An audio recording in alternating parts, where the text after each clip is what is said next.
makakarating tayo na hindi nila problema. Si Seryoga siguro mga linggo pa.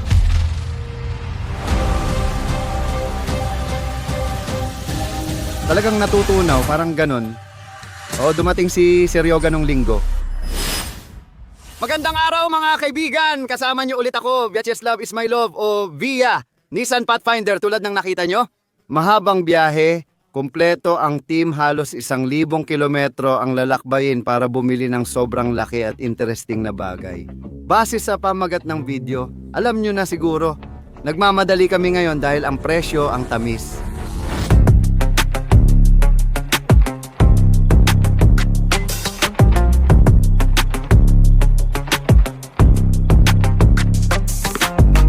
Kahit na hindi madali ang gagawin namin. O kailangan naming pumunta ngayon, bumili ng pinakamurang bus na meron sa buong Russia at bumalik gamit yon sa base namin ng 1,000 kilometro. Sa tingin ko, magiging maayos naman lahat. No? Tingnan mo si Seryosa. Sabi nila, ayos lang daw, mga 1 linggo lang at kusa ring aayos. Marunong ka bang mag-drive ng bus? Siyempre, meron bang hindi pampasaherong bus? Hindi pampasaherong bus? Oo, ngayon ikaw ang magpapaliwanag sa mga pulis na hindi pampasaherong bus ang sayo.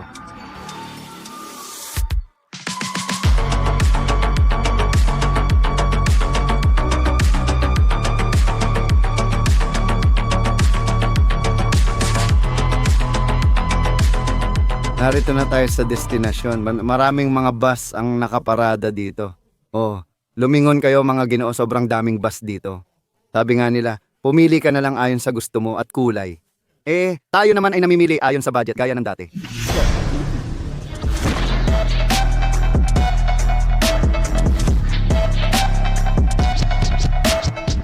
Talagang pang-ati ng pindutan, napaka-kumbinyente. Ganito lang, pindutin mo at makakapasok ka na sa loob. Ay, grabe. Ay, grabe. Oh, ang upuan ay maluwag, ang saya talaga. Oh, mga pare, ayos lahat. Pwede bang may kunin tayo mula dito? Ker, yun na siya. Bakit? Dapat dalawa o marami ang masaya doon, kurtina. Ganun lang, tinaas, ganda, astig. May naghihintay na di malilimutang pakikipagsapalaran sa atin. Nakita mo ba yung armrest? Sige, tara, tingnan natin sa loob.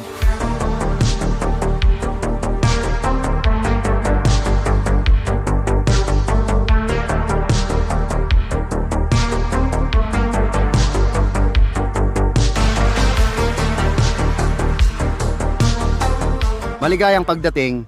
Parang karton lang, pwede ka agad magtago. May digital na display dito. Dito pwede kang magsulat ng kung ano-anong kalokohan. Dito, tinatanggap ang bayad sa isang tap lang. Ayos lang, heto ang mga resibo. Lahat ng kailangan tingnan ng kamera. Pwede nating balikan at panoorin ang mga video para malaman ang nangyari.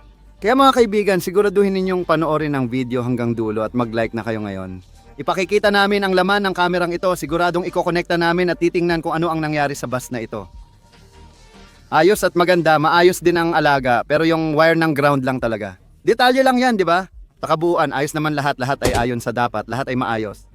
Pwede ko bang maglagay doon sa mga balon para dalhin? Sa mga galon?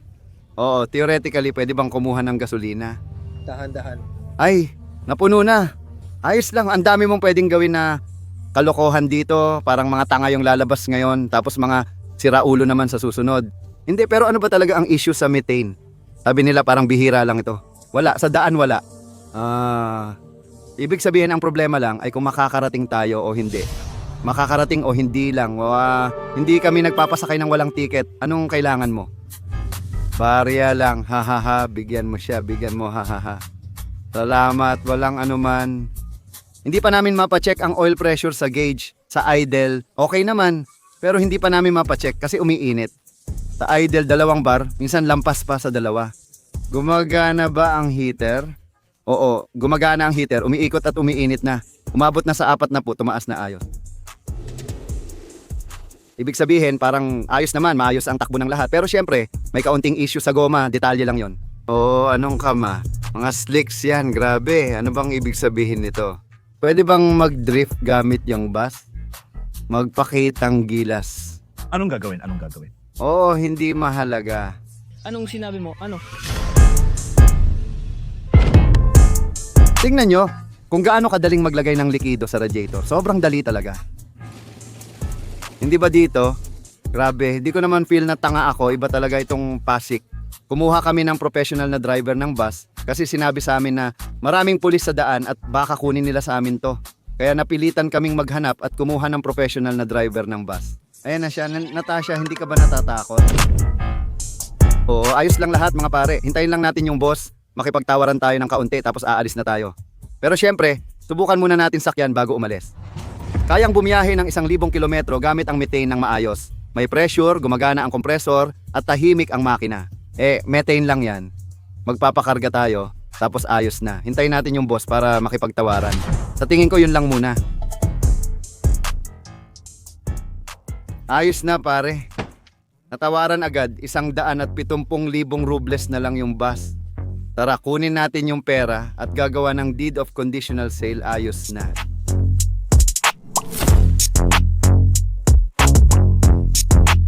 Oh, ayan na mga Ginoo, nakuha na ang mga dokumento. Ang pinakamurang bus ay nasa atin na ngayon. Ipakikilala ko sa inyo ang aming professional na driver na si Tanya. Siya ang magdadala sa buong tropa natin ngayon sa biyahe. Huwag kalimutan. Matbay, may student identification ka? Oo, tinitingnan ko. Ayos, estudyante, magkano? Isa kalahati rublo. At bayad na. Okay, sige, tuloy po kayo. Heto, hanggang sa orasan walang sukli. Okay, sige, tuloy po kayo. Papunta sa perm. Heto, hanggang sa orasan walang sukli. Hindi, bakit ka nagpa-clown na naman? Hindi siya makakarating, naiintindihan mo ba? Ayos na. Makakarating siya. O Poltos, ayos lahat. Ako ang taga-control. Pwede pa tayong magsama ng 4 na tao. Alis na, ikabit ang sinturon at umupo. Bawal tumayo habang bumibiyahe. Paano yun? Bawal pala bumiyahe ng nakatayo. Hindi pwedeng bumiyahe ng nakatayo. Umupo ka. May sarili na tayong bus na ngayon.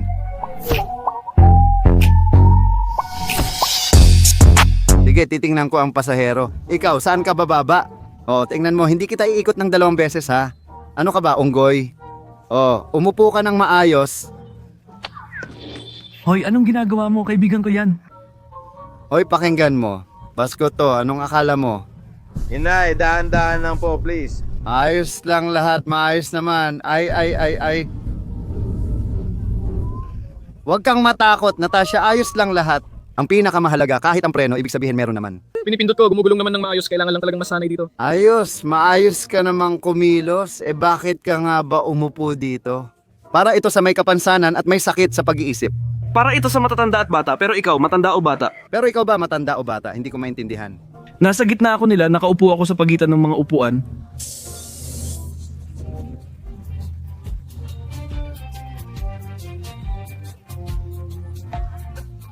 Tili-tili, talibali sa bus kay bababaling. Sa madaling salita mga pare. Sa totoo lang, may napakagandang balita. Kung umabot kayo sa puntong ito ng panonood, siguradong magugustuhan ninyo ang bago kong balita. Gumawa kami ng channel na eksklusibo para sa galaw ng sasakyan. Sa Gizin Channel, titigil na ang pag-upload ng video tungkol sa sasakyan. Bili, ganyan ang mga balita. Nagpatuloy kami dahil gusto naming lumago at gumawa ng mas cool at magandang content. Kaya naglunsad kami ng bagong channel na Rjawi Alliance. Akma sa aming atmosphere. I-click lang ang link sa description, mag-subscribe at doon ninyo mapapanood ang buong version. May kasamang katatawanan, may censure. Kung naiintindihan nyo ang ibig kong sabihin, lahat ng hindi pwedeng ipakita sa buhay ni Bia, napupunta ito sa Rusty Alliance. At doon mas marami, mas interesante, mas masaya at mas exciting, no? Sa totoo lang, ang video na pinapanood nyo ngayon at lahat ng videos namin tungkol sa sasakyan ay lumalabas doon ng 2 araw na mas maaga. Malapit nang tumigil ang mga video ng kotse sa Gizin Via at lalabas na lang sa Rusty Alliance. Kaya mag-subscribe kayo para manatiling konektado. Tara na, tuloy tayo. At hintay ko ang subscription. Sa totoo lang, sobrang interesado akong makita mula sa isang particular na anggulo ng camera. Mga recording, parang gustong-gusto ko talaga at hindi na ako makapaghintay na makarating tayo para mapanood ang mga camera na yon.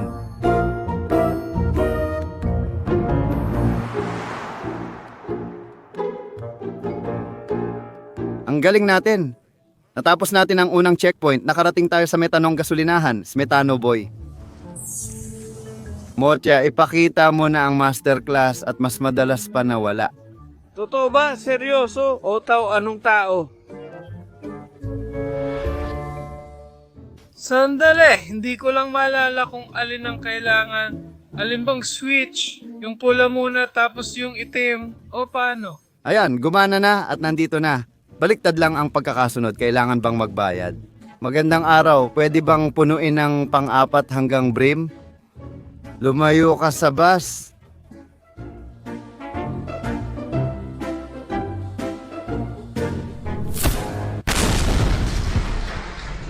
Sa totoo lang, ngayon lang ako magpapakarga ng gas, no? Seryo ga, may nahanap ka na agad ng mga kaibigan. Sandali, hindi pa tayo pwedeng umalis. Nakapagpakarga na tayo pero hindi natin mabuksan ang pinto at amoy preno. Hindi, talaga ha? Tigil muna tayo at palubuhin na ito, tama? Oo, hindi gagalaw yan hanggat di napupuno ng tama. Dati na nating dinaanan to, kailangan abot muna sa dilaw bago umandar o palubuhin. Mandarin, palubuhin, ganun lang, tama. Hindi ganun. Dapat magpahangin muna ang kompresor para tumaas ang pressure bago bibitaw ang preno. Dito, baliktad, lagi munang nakadiin ang preno, saka lang bibitaw pag mataas na ang positive pressure. Dinaanan na natin to dati. Talagang interesting ang Pazik, syempre. Ito ang bus, positibo. Parang kapitan ng barko si Kapitan Slavik, Kapitan Villa. May timonel dito. Ayos lahat. Tapos si Yunga nandito rin. Ngayon, naglalakad ako sa deck, tinitingnan kung maayos ang lahat. Kapitan, gumagalaw na tayo, ayos ang lahat. Pumili ka ng pwesto, umupo at mag-i-enjoy sa ganda ng tanawin at atmosfera.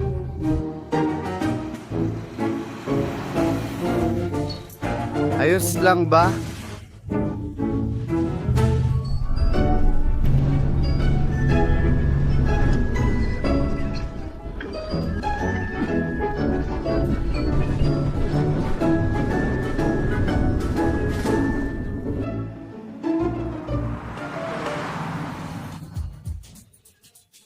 Nakalimutan kong sabihin ang orihinal na presyo ng bus na ito.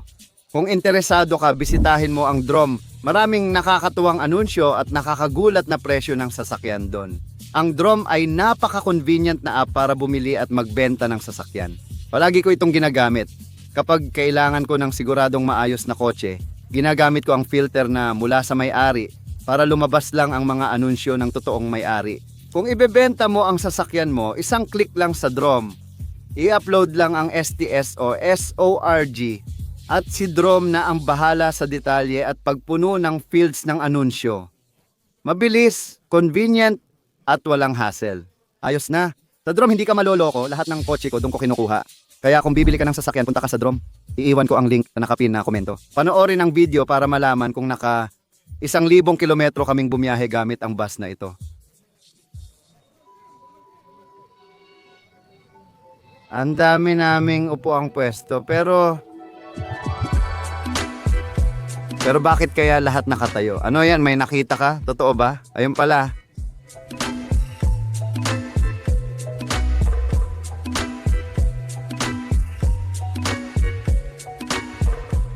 Ano yan? Ano ang ibig sabihin ng deklod? Kaya deklod, sabi niya, ayos, okay lang. Pati gamit ang kamay. Ito ang jackpot, ito ang astig. Ang daming ibig sabihin, di ba? Grabe. Meron pa nga kaming fire extinguisher. Ayos, may pressure pa. Sa tingin mo, ayos pa?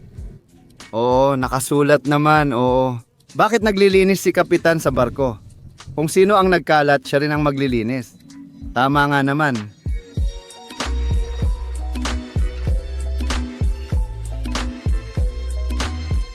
Doon, parang sa likod ni Natasha, may marami pang gamit. Kailangan tingnan kung ano ang nandoon. O, padahan lang. Baka may interesting dito. Brake fluid ba o langis? O, hindi. Ito ay brake fluid. Mukhang brake fluid din to. Para saan ito nilalagay? Insulation ito para sa makina, radiator at brake fluid. Ang gaganda ng mga pyesa. Ang dami ring magaganda ngayong nakuha. At nag-alala ka pa, seryoga, na hindi tayo makakarating. Pero hindi pa tayo nakakalabas ng syudad, paalala lang. Maganda ang buhay. O, ano? Ibig sabihin na nakarating na tayo sa pansamantalang hintuan pero sa totoo lang, gaano na ba kalayo ang nalakbay natin? 25 kilometro.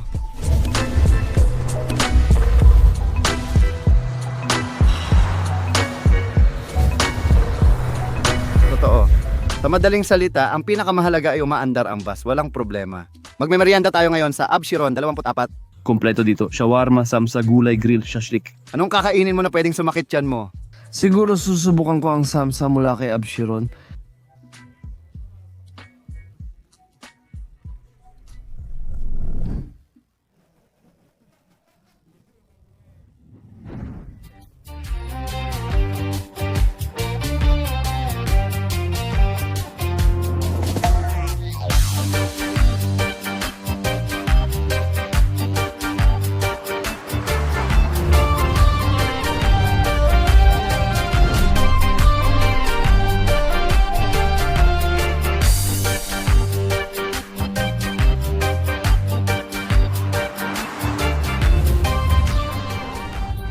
Tinatantiyan namin na para makarating kami sa bahay, kailangan naming magpagasolina ng 2, siguro 3 beses. Mga 300 kilometro ang kaya ng isang tangke namin, higit kumulang.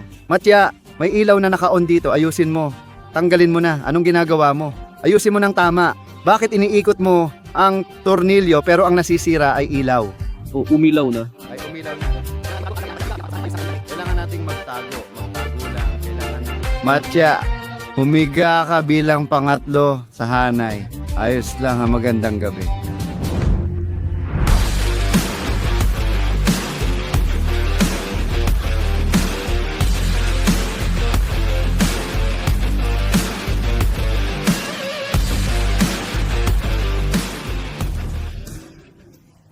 Bata pa ako, pangarap ko nang sumakay ng ganitong bus pero hindi ako pinayagan ng mga matapobreng matanda. Magbigay ka ng upuan sa lola, magbigay ka. Oo, bahala ka na, matanda ka na. Baka pagod na rin ako. Magbigay ka ng upuan sa may kapansanan. Bahala ka. Uy, may number ng babae dito, tawagan natin. Sige, i-dial natin, 8-950-65. May signal. Magandang araw po. May tanong lang ako, bakit nyo po isinulat ang inyong numero sa bus? Bakit mo nga ba isinulat ang numero mo sa bus? Nakasulat dito, tumawag kayo. Paano mo naisip yon? Pati litrato mo nilagay mo pa.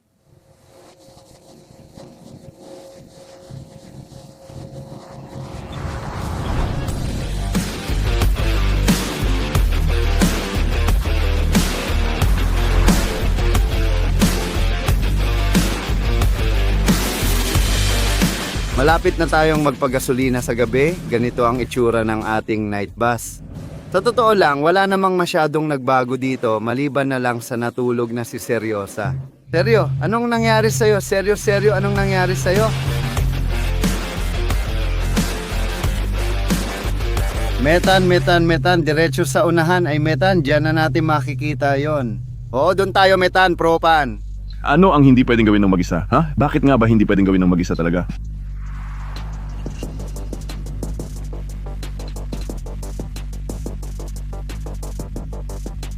Sige, eksperto na ako, alam ko na kung paano mag-refill.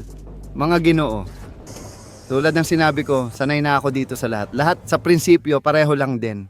Ganyan lang, isang beses na. O siya, tapos na, magbabayad na ako. 2 beses ko siyang pinaikot, ganun lang. Pwede pa ulit, ganito. Oo, may tumutulo yata, parang ganun. Umaandar ba? Mabagal ulit, hindi malinaw. O, umaandar na ang makinang metano.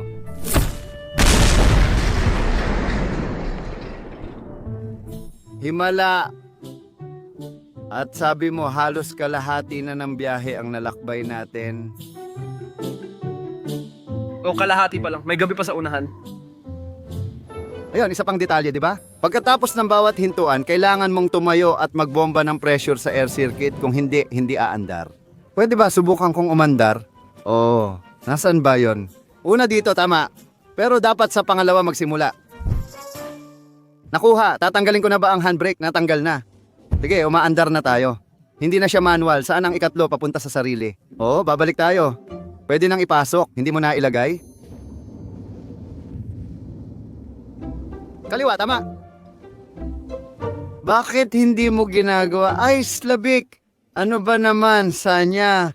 Bakit mo iniwan dito ang kape mo? Nako, bigyan mo ako ng tissue, nabasa ang telepono ko. Pasensya na po, putang ina mo. Hindi ko naman sinasadya. Seryoga, nagbibiro ka ba? Hindi mo ba narinig, Slabik, kung ano ang sinabi sa akin ni Sanya 1 minuto lang ang nakalipas?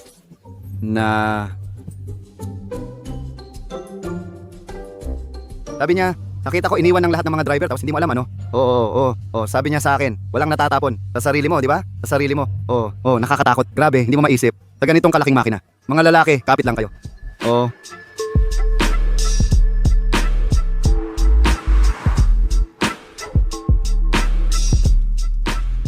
Sige, kapit lang kayo, pakiusap, nakakatakot talaga. Ang dilim pa mga lalaki. Bukas mo ba ang mga ilaw? Hindi ko alam, grabe, ang dami ng emosyon. Gusto ko nang umapak, mga lalaki, hawakan niyo ako. Sige, sandali lang. May liko dyan sa bandang unahan. Saan ang liko? Heto na ang liko. Parang dito banda. Hindi, diretso lang. Oy, sige, ikatlo. Oh, okay na. Wala na yung sukat. Tingnan mo, nakakatakot ang gubat nanto. Huminto na tayo dahil tuloy-tuloy na ang daan. Parang wala tayong nagawa. Basta, isipin mo, kakaupo ko lang sa manibela tapos 200 metro lang ang tinakbo ko. Natapon ng kape, nagkagulo at nagsipagbagsakan sila. Lagi na lang si Slavik ang sinisisi, maayos naman akong nagmamaneho. Si Sanya pa nga ang naglagay ng kape sa radyo. Tanggap, maawa naman kayo. Pinabalik ko na ang professional na driver at handa na kaming magbiyahe. Tatlo, nagsimula ulit kami, sandali lang, teka muna. Nako, wag niyong ilawan, wala akong makita. Hindi, tama na. Wala, Slava.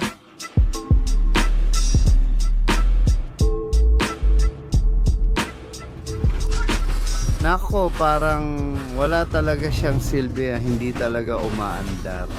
So, walang gas. Kailangan pa nating bumiyahe mga pare, walang gas. Hindi ko gets, nauubusan na tayo. Kaka-check lang natin ito kamakailan. Pumutok ang hose, gas, anong simpleng konsumo. Sigurado akong nakatira tayo sa paanan ng bundok. Pabalik-balik tayo. Siguro, hindi ko alam. May diretso tayong butas sa lungsod. Kaya malakas ang konsumo lahat dahil doon. Ano sinisimulan mo? Pumutok ang hose. Nagbibiro ka. Pinatunayan mo lang. Basta nasa barak tayo. Ewan ko kung bakit siya nagpanik at gumagawa ng eksena. Sabi niya kaunti na lang gas natin at may tagas pa. Malayo pa ba tayo sa gasolinahan? Ayaw naming tumirik dito. Nasaan tayo? Malayo pa ba sa highway? Kung nasa Stranya, kaya ba tayong hilahin ng Passlander? Oo, sige. Tumakay na lang sa bangka. Darating naman ang tow truck. Hindi, tow truck. Dito, habang dumadaan tayo, dahan-dahan lang tayo talaga. Sinasadya nating bumagal para makatipid sa konsumo at para makita na rin kung sakali tow truck na lang sa atin. Kailangan lang nating maglakbay sandali. Papasok tayo sa Lukoil. Bakit nga ba tayo doon? Kailangan natin ng metan. Kung hindi tayo magpapakarga ngayon, mapapahinto tayo, Kiril. Grabe naman. Habang umaandar, kailangan nating magpatuloy. Hindi ko alam. Kahit papaano, kung sakaling may mangyari, hihilahin na lang tayo mula sa gasolinahan kung sakali. Tara na. Ayos, naging maayos naman ang lahat. Sino nagsalita ng mala? Paano kung yung balon, baka hindi naman siya pumutok? Baka naman natanggal lang, gaya ng sabi mo, baka pwede lang higpitan. Pwede ba yung kable na yon? Bakit mo naisip na naputol siya? Amoy lang naman, so ano ngayon? Baka tumatagas lang ng konti. Ayan, wala ng pressure doon. Bumagsak na lahat ng pressure. Sabi niya amoy gas at nawala ang hatak namin. Hirap kami. Oo, amoy nga. Sang-ayon ako. Sa totoo lang, baka methane ang naamoy natin. Kasi mabaho talaga. Hindi humahatak at yung gasolina doon, konti na lang base sa manometers. Kinuwenta na natin lahat. Ano pa bang aayusin ko sa'yo? Grabe. Sabi ko na natanggal pala, napunit. Ay nako. Patayin na lang natin yan. May 6 pa tayong balon. Kasi napunit yung mga balon. Doon na lang tayo sa 2 natira sa sakay. May isa dito na hindi talaga nakakabit. Isa lang talaga siya. Ayos lang doon. Basta, hindi, sandali lang kami. Hindi 3 o 4 sila, magiging 2. Makakarating pa rin naman tayo. Kukuha lang tayo ng isang hose at tatakpan natin, tapos na. Sige, kunin mo na ang mga gamit, Andrew. Dalhin mo ang mga gamit, Natasha. Patayin mo. Metan, kailangan nating tipirin. Umiingit, naririnig mo ba? Totoo, umiingit. Dalhin mo ang mga gamit. Bukod sa gas, napansin din namin ang isang maliit na detalye na kulang kami sa antifreeze. Wala pang nangyayari, bobo ang sistema. Wala namang nagbago. Subukan mong ipasok ang daliri mo para makita kung dumadaloy ang antifreeze. Kung wala, dagdagan pa natin. May lumalabas na ba? Parang meron na. Nakasanayan na pero... O ano, wala pa rin. Sige, sige, dagdagan mo pa. Uy, may tumutulo na mga pare, tama na. Anong ginagawa nyo? Sino ang humipan doon? Mocha, tama na. Oo, tama na, Mocha. Matagal na akong hindi humihip. Ngayon, hihigpitan natin ang mga fitting at tatapusin ang nakabitin na kordon. Ay nako, Motya. Nakakabala ka. Sige, hihigpitan ko pa. O, sa kabila naman. 50-50 ang chance na makauwi. Gusto ko na umuwi, ikaw ba? Gusto ko rin. Kaya nga pinapaikot ko, kaya mas mabilis kong iniikot. Ako na lang umiikot ng lahat. Ayos lang, alisin mo na. Sige, mukhang hindi na sumisitsit. Oo nga. Oh, ano bang sinabi ko? Or baka naubos na rin. Hahaha, ayan, haha, ayos lang. Sa madaling salita, halos hindi na kami umaandar. Lahat ng tao ay nauuna sa amin. Lahat talaga, kasi sobrang bagal namin. Binuksan na namin ang hazard lights. At ikaw pa, may dala ka pang kahon. May nangyari kay Karabas, hindi transmission ng sira, mukhang may problema talaga. Sige, sakay na.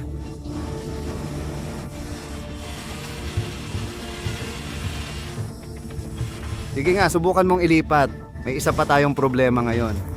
Nasa paakyat tayo, ewan ko kung kita mo or hindi. Nasa paakyat tayo sa gitna ng kalsada, hindi malinaw kung bakit tayo tumigil. Anong nangyari? Lahat ng parte ay kasya sa kahon, buo lahat ng tabla, buo lahat. Ibig sabihin, bukod sa dami ng problema natin doon, ngayon hindi pa rin gumagana ang kambyo. Tama ba? Pangalawa lang ang naiwan na naka-engage. Baka dahil nasa paakyat tayo kaya hindi siya lumilipat sa neutral. Hanggat hindi binubuksan ng mga bota sa ilalim ng gas. Sige, lakad. Oo, buti na lang at umandar.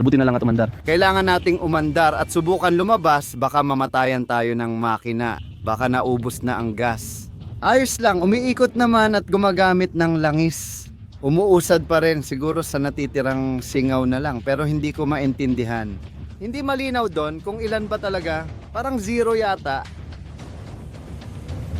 O baka 5, o baka 15, kasi yung karayom ay sobrang baba na ang bagsak doon. May isa pang problema, kahit mapatakbo ang makina, hindi pa rin tayo makakaalis. Pathfinder, tanggap. Mukhang malayo na sila at wala ng signal. Gusto na ng mga kasama umalis gamit ang second gear at akyat sa burol.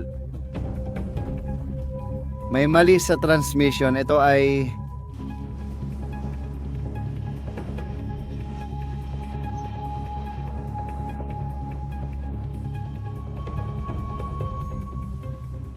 Dahil hindi ito nagpapalit ng kahit anong gear maliban sa pangalawa. Nakahanap pa tayo ng lugar sa bundok sa gitna ng daan. Walang signal tapos umalis pa yung mga kasama natin. Yung mga kasama natin, nagawa mo ba? Hindi ito nakakabuti sa atin kahit kaunti. Kasi sa pangalawa, mas mataas pa ang magiging konsumo natin.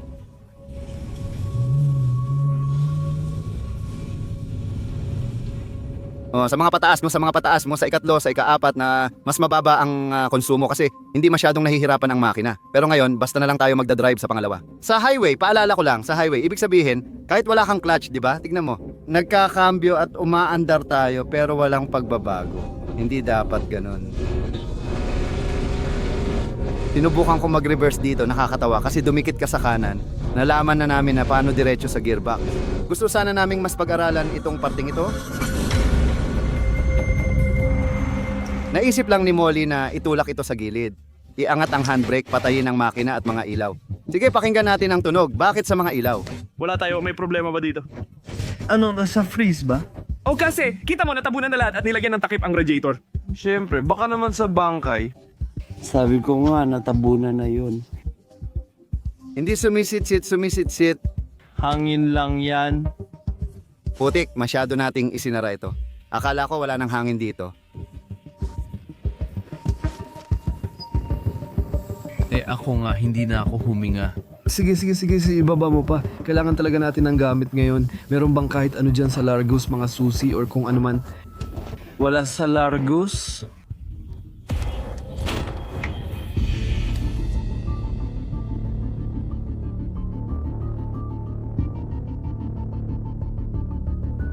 Pwede nating ayusin yan sa tingin ko. Sa palagay ko, hindi sa sirang tangkay ang problema kasi gumagalaw naman siya. Ganto o. Ibig sabihin, dalawang gear lang ang sabay naka-engage kaya gumagalaw siya pabalik-balik. At ibig sabihin nito, kailangan tanggalin ang takip na ito at ayusin ng maayos ang takip. Hindi naman ito nakakatakot, wala namang nabali kasi gumagalaw pa rin siya ganito o iba pa. Hindi mga tol, parang mga payaso talaga sila kung tutuusin. Paano mo hindi mapapansin na nawala na yung bus sa likod? Nilagyan nila kami ng demonyong distornilyador. Sa tingin ko maayos namin ito. Siyempre, saan pa ba kami pupunta? Siyempre, saan pa ba kami pupunta? Sa atin? Mukhang oo, base sa tunog. Malayo na ang mga yon, nasa pangalawa na sila, umaandar na sila. Oo, no. Kita mo, ang pangalawa lang ang natisod, wala nang iba maliban kay Gorky.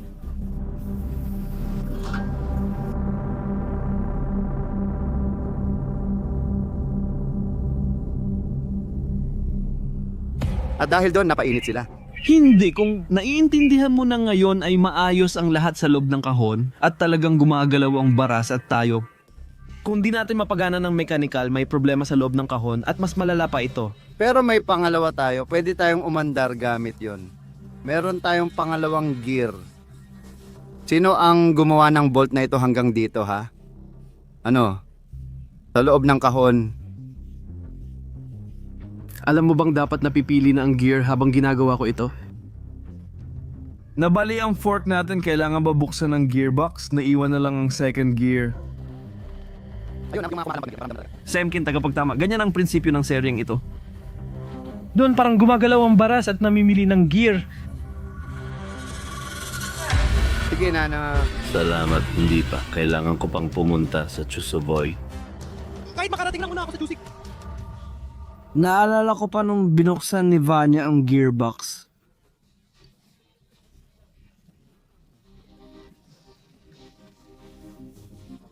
Na kailangan pa nating buuin. Pero hindi natin alam kung paano. Hanggang ngayon, hindi pa nabubuo, isinuko na sa junk shop. Tama? O yung gearbox ng Volga ngayon. O ano, pinapahiwatig mo ba na mapupunta na sa junk ang gearbox na yan? Naintindihan ko na, mga pare, o gusto niyo ba kukunin ko na lang itong buong bagay na ito dito? Nabali sa gitna yung baras papunta sa likod. Hindi, may option ba na makarating sa pangalawa o wala kahit papaano hanggang Chusovoy man lang? Sa pangalawa, kahit saan siya pumunta. Sige, baka makarating tayo kasi doon may signal. Dito wala. Eh paano? Hindi ba tayo aabot hanggang Perm? Mga alas 3 o 4 siguro. Anong option? Maghihintay ng tow truck hanggang umaga. Pwede nating ayusin ang kardang shop, pero maghihintay pa rin ng tow truck. Tara sa pangalawa. Ang average na bilis natin ay 7 kilometro kada oras. Parang nasa banyo lang, pumunta tayo sa malayo, ganun din. Parang gusto mong makarating agad sa banyo kahit malayo ka pa, di ba? Oo, 13 ang binibigay niya. Oo nga. Hindi, 7 lang, sobra na. Mga 15 hanggang 20 kilometro papunta na sa pangalawa. Nasira ang transmisyon sa kasamaang palad, ganun ang nangyari. At mukhang lalo pa naming nasira habang nasa daan kami. Ayan na, 30 na. Andrew ka. Itong 30,000 na to ay para sa pagkumpuni ng transmission. Mga ganyan ngayon. Oh, tow truck kapag nasira lang talaga siya. Huwag na tayong gumamit ng tow truck, pakiusap. Sa madaling salita, ganito ang sitwasyon. Tulad ng plano natin, umaandar tayo ng 20 kilometro kada oras. Pero sa totoo lang, 15 lang.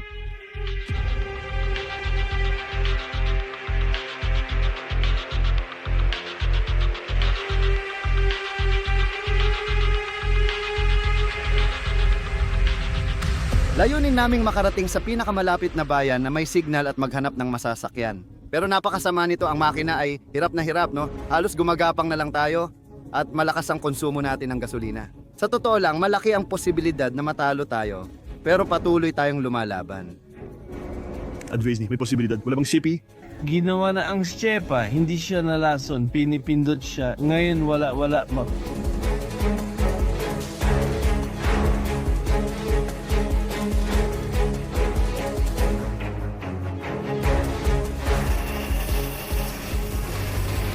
Umalis na ang Shepa, tapos na lahat, parang tapos na rin tayo. Pakinggan mo, parang napagod ako, feel. Ang dami talagang nangyari.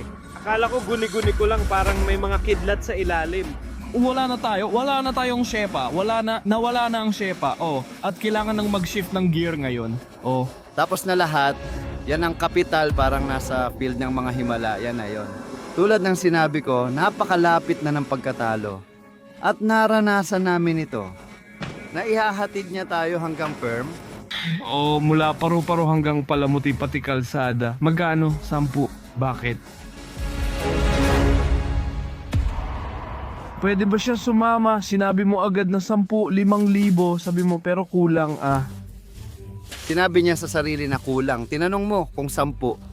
Oo, 100, 15, 100, 15. 30 kubiko kada daan. Sige, kunin mula allowance 50 sa daan. Hindi, sobra naman yon. Hindi nga tayo papansinin. Hindi, teka. Kinuwenta natin yon na may karga pero ngayon magmamaneho tayong walang laman kaya bababa ang konsumo. Oo, mababa nga. Pero talagang bababa. Oo, talagang bababa. Isipin mo, yun ay nasa 2,000 RPM noon. Sa atin, aabot lang ng mga 1,000, mga 800. Sige, okay. Paano kung maubusan tayo? Lahat ng preno maglalak. Ganun na lang. Oo. Sobrang abala talaga. Tinanggal namin ang kardang at sumakay kami sa truck na kusang loob pumayag maghatid sa amin. Umandar na kami kaya ibig sabihin may preno na kami. Papalapit na kami sa inyo. Oo, umatras na kayo. Malalaman nyo kung ano ang mahuhuli nyo. Si Andre na ang bahala dyan. At ngayon, susubukan naming mag-evacuate. Nagsimula na ang lahat, pwede na dahan-dahan. Maya-maya, palalayain na tayo ng hangin. Siyempre naman, hawakan mo sa dalawa mo, nagtitipid ako ng gas. Oh, susunod kami sa inyo, papuntang daycare. Sige. Sa madaling salita, para makatipid kami ng oras at pera, sinabi sa amin ng taga-evacuate, 20,000 rubles at 2 oras na paghihintay dito. Minimum. Paalis pa lang siya mula sa Perm. Nakahanap kami ng truck at ngayon siya ang maghahatid sa amin diretso sa Perm. Nandito na siya. Hindi na namin kailangang maghintay. Nagkasundo kami na kalahati na lang, 10,000. Sana ayos ang lahat. Ang worry ko ngayon ay baka mabagal ang biyahe namin. At sa panahong yon, mauubos ang gas ko kahit naka-idle lang. Kapag naubos na yon, mawawala o maglalak ang preno ko. Umaasa akong mangyayaring yon bago natin makuha ang tamang halaga. Malapit na, konti na lang kailangan ipump. Subukan nating dahan-dahang umusad. Grabe mga kaibigan, ang hirap talaga nito. Isa ito sa pinakamahirap na bagay na nagawa ko sa mga makina.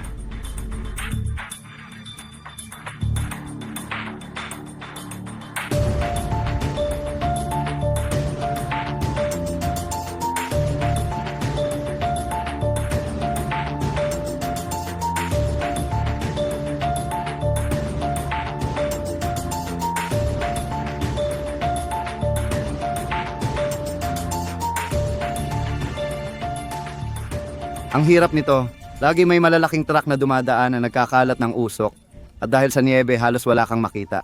Sa mga sandaling tulad nito, gaya ngayon na bumababa tayo mula sa bundok, sobrang nakakatakot talaga. Hindi mo alam ang kilos ng bus at gulong, pati bilis ng sasakyan sa unahan. Ang lubid din ay lumuluwag at humihigpit, kaya sobrang nakakakaba at nakakatakot. At ganon, may 70 kilometro pa kaming kailangang tahakin, pinakamababa. Sa madaling salita, nagpasya kaming magpalit kasi una sa lahat, grabe ang stress po na sobrang hirap magmaneho doon at sobrang lamig pa. Hindi gumagana ang heater namin kaya gusto naming ayusin ito ngayon. Ipapaalam namin kung ano ang nangyayari. Lagi mong idiin ng kaunti, kahit 1 milimetro lang. Palaging hawakan mo siya ng 1 milimetro para laging nakatensyon ng lubid, preno, di ba? Tingnan mo, kasi kapag nagpe-preno ka, para makontrol mo yung distansya, gagamit ka pa rin ng hangin. Yan. Ngayon, neutral lang tayo.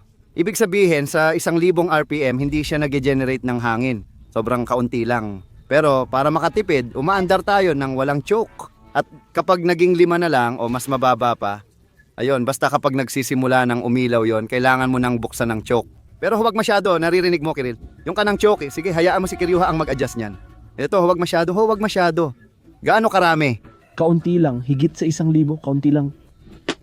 Oh, panatilihin mo sa 1,500. Dahan-dahan lang tapos. Oh, maglagay kayo ng kahit ano. Oh, maglagay kayo ng kahit ano. Kinuha ko na. Sige, sa madaling salita, tuloy tayo. May truck at bus sa unahan na nakatali sa lubid habang nagpapalit tayo ng tripulante. Walang nagbago. Bumalik kami sa Pathfinder para lang magpainit dito. Medyo napagod ako kaya nagpalit kami ni Andre. Salamat. Sana magawa rin nila ng kasing ganda ng ginawa namin. Sa totoo lang, siguro mga 20 hanggang 25% pa lang ng ruta ang nadaanan namin na kailangan pa naming tahakin sa ganitong mahihirap na kondisyon. Sa tingin ko makakabiyahe pa kami ng 25% tapos baka magpalit ulit. Mga kaibigan, ito lang ang total na oras. Tingnan naman nyo. Akala ko madali lang to. Sinasabi may plano pero wala naman talaga.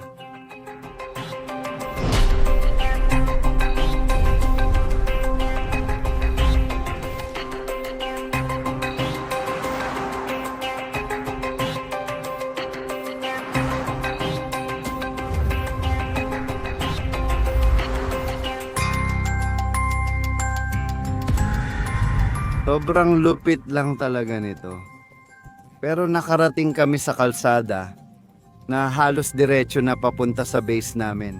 Hindi na ako muling nagmaneho ng evacuation, di ko kinaya. Bagaman, hindi ko alam kung alin ang mas madali.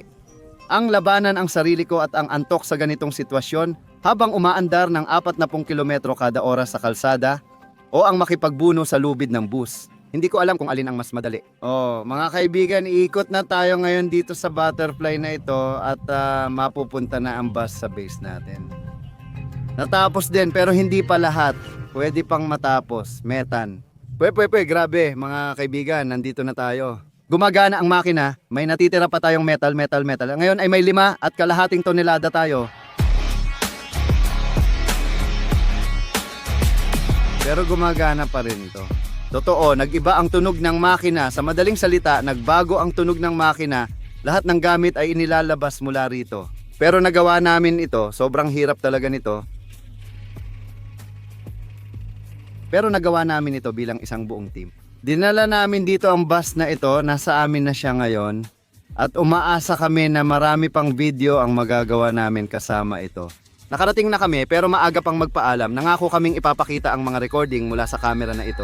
Interesado rin akong malaman ang tungkol sa dating may-ari ng bus na ito. Ganito, tatanggalin ang takip ng camera at nandito ang flash drive. At mula sa flash drive na ito, makukuha natin ang impormasyon. Kaya kami ng mga kasama ko, naghukay-hukay kami dito. Pero karamihan sa mga kuha, sa kasamaang palad, ganito ang itsura. Minsan nakatigil ang bus, minsan naman mabagal lang ang takbo. Pero may nahanap akong isang eksena para sa inyo. Siyempre, heto iyon. Magandang umaga boss, hanggang dulo po ako. O, nakita mo? Kilala mo si Potlatov? Mukha lang siyang ordinaryong probinsyano na may gitara, pero madaling matandaan.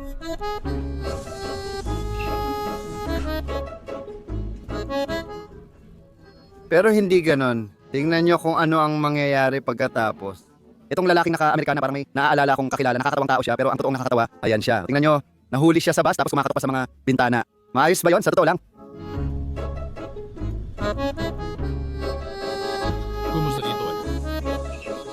Tandaan nyo, Smas, hindi talaga marunong gumawa ng pinto.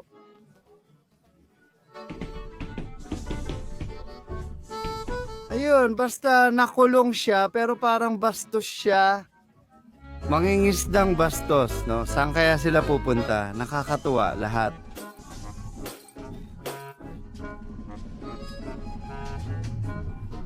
Oh, itong eksena, itong karakter na to ang nagpasimuno ng gulo pagkapasok pa lang niya. Lahat at magsisimula ito sa kanya. Sa tingin ko.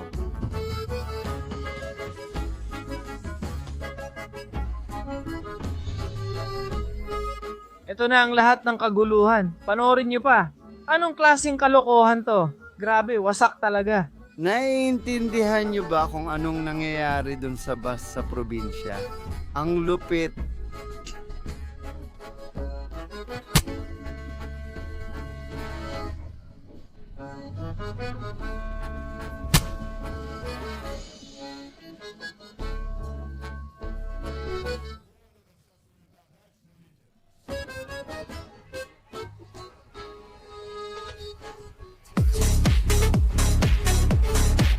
So, sa madaling salita, sa pagkakaintindi ko, ganito sila nagbiyahe hanggang sa hintuan.